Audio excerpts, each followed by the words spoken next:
only read the headline of the FBI crime report for the first 6 months of 2020 and walked away, you might feel good about violence in the COVID era across the country and in Chicago. But even amid a pandemic and an overall reduction in violent crime comes the harsh reality of the deadliest crime. There are more murders this year than last. The first half of this year, new FBI data shows that murders here in Chicago spiked by more than 37% compared with the same period of 2019. Even though much of the year has been consumed by COVID, with many people homebound and not going into work, killings continue. The sounds of gunshots and sirens echo through Chicago. So they just loaded him up out of a violent weekend. We call it gang war, drug related. A weekend that saw at least 61 shootings and 9 homicides, including the killing of 3-year-old McKay James. We heard 6 shots, probably 6 to 8 shots going off. Witnesses say was in a car with his father in the South Austin neighborhood. The kid had got hit in the car. Julie, with the hot summer months upon us now, where historically we have seen a dramatic increase in the amount of violence in Chicago, there is growing concern about the number of children who are being killed in the city this year. Top police commanders and community activists say they're going to need everyone's help to address this dire situation. The first thing we gotta do at home, step up, where your children at, where your teenagers at, where they at 2, 3 o'clock in the morning.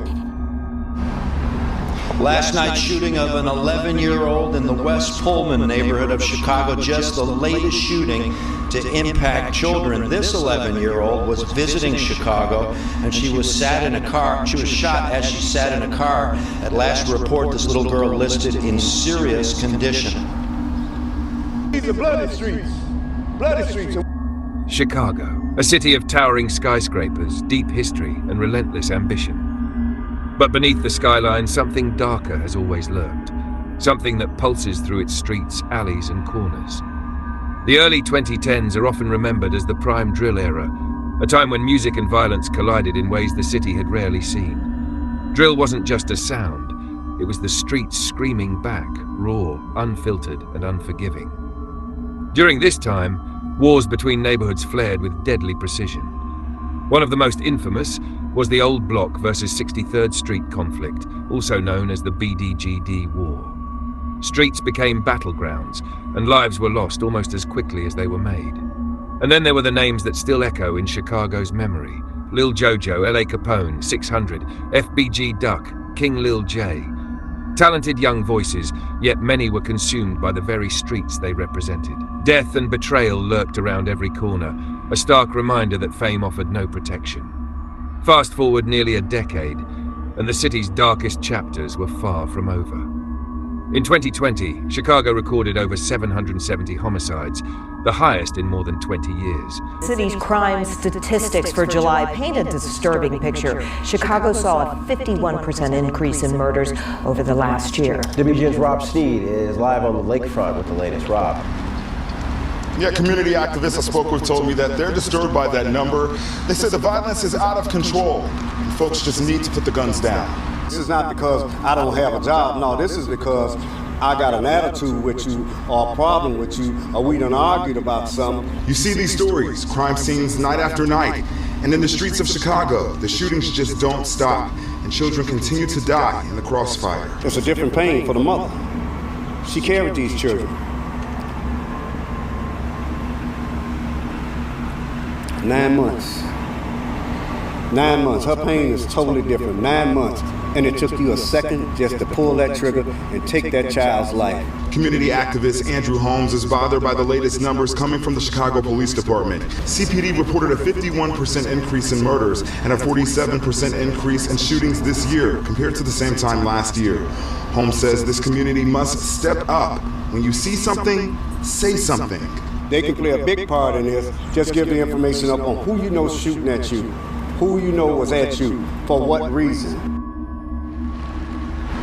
And again, Holmes could not emphasize enough, if you see something, if you see crime happening in your neighborhood, call police. Reporting live, Rob Sneed.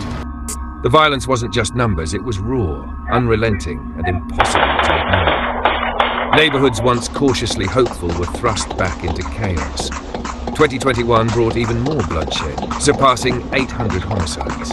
Entire blocks were left in mourning. Children grew up witnessing a world that seemed permanently on edge. The west and south sides bore the brunt, though the shadow of violence touched almost every corner of the city. The causes are complex. A global pandemic forced communities indoors, disrupted schools and strained families. Economic instability fueled frustration. Long-standing rivalries reignited. But one thing is clear. Chicago's violence isn't just headlines.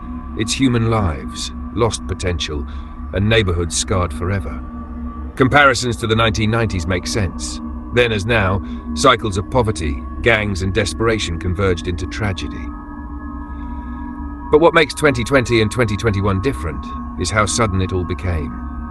In the blink of an eye, the city swung from relative calm to a level of chaos that haunted residents and grabbed the nation's attention. Yet, even in the darkest shadows, there are those who fight back. Community leaders, activists, and residents work tirelessly to intervene, to heal, to save lives. Their stories are quieter, less reported, but they are the lifeline of a city that refuses to be defined solely by death. Chicago's spike in violence is more than statistics. It is the echo of gunfire in alleyways, the grief of families, the warning signs of a society in crisis. And if there is any lesson from this darkness, it is this: ignoring the root causes only allows the shadows to grow. This is the story of a city in the grip of violence, yet also a city of resilience. If you want more deep dives into Chicago's streets, its culture, and the stories the headlines often miss, subscribe and turn on notifications. Comment below, what do you think drives Chicago's cycles of violence, and how can it ever truly change?